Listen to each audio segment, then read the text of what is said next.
नमस्कार, मैं सरला रावत साहब, आप देख रहे हैं पब्लिक एक्सप्रेस न्यूज। स्वागत है आप सभी का। आगामी लोकसभा चुनाव 2024 के लिए बीजेपी ने अपने उम्मीदवारों की पहली लिस्ट जारी कर दी है। शनिवार को 195 उम्मीदवारों की सूची में कई ऐसे नेताओं के नाम शामिल हैं जिनकी उम्मीद ही नहीं की जा रही थी। वहीं कई नेताओं के पत्ते ही काट दिए गए, यानी कि उन्हें इस बार के लोकसभा चुनाव में शामिल नहीं किया गया है। लोकसभा चुनाव के लिए जारी की गई पहली लिस्ट में बीजेपी ने 34 केंद्रीय मंत्री और राज्य मंत्रियों को जगह दी है, तो वहीं 28 महिलाएं शामिल हैं।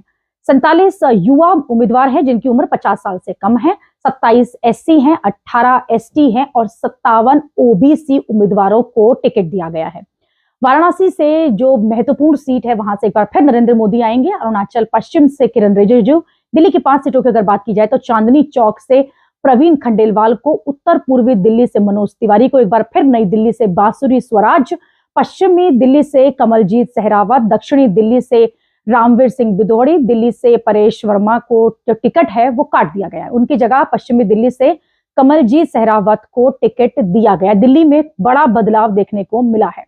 नई दिल्ली की सीट से मीनाक्षी लेखी का टिकट भी इस बार काट दिया गया। इसके कई कारण हैं और उनकी जगह बांसुरी स्वराज को टिकट मिला, यानी कि सुषमा स्वराज की बेटी को, जो कि बीजेपी की कद्दावर नेता की बेटी हैं और इसलिए भी नहीं, और इसके अलावा भी लंबे समय से वो कार्यकर्ता के तौर पर काम कर रही है। बीजेपी ने चांदनी चौक की सीट से पूर्व केंद्रीय मंत्री डॉक्टर हर्षवर्धन का भी टिकट काट दिया है, यानी कि वो चुनाव नहीं लड़ेंगे। उनकी जगह दिल्ली के व्यापारी नेता प्रवीण खंडेलवाल को चुनावी मैदान में उतारा गया है। ये भी बड़ा बदलाव दिल्ली में देखा गया। इसके अलावा दिल्ली से मौजूदा सांसद रमेश बिधूड़ी का भी टिकट कट गया, यानी कि बड़े नाम जो है उन्हें हटा दिया गया है और नए चेहरों को जगह दी गई है विधानसभा में। रामवीर सिंह बिधूड़ी की जो टिकट है उसे काटा गया है। उनकी जगह पर रामवीर सिंह बिधूड़ी को टिकट दिया गया, माफ कीजिएगा। मध्य प्रदेश के गुना के केपी यादव को टिकट काटकर ज्योतिराव सिंधिया को मैदान में उतारा गया है, जो कि बीजेपी में शामिल हुए थे कांग्रेस से। गांधीनगर से अमित शाह दोबारा चुनाव लड़ेंगे। वहीं पर मथुरा से हेमा मालिनी लड़ेंगी। गौतम बुद्ध नगर की जो सीट है वो एक बार फिर महेश शर्मा को दी गई है। खीरी की जो सीट है वहां से अजय मिश्रा टीनी को जगह दोबारा से दी गई है।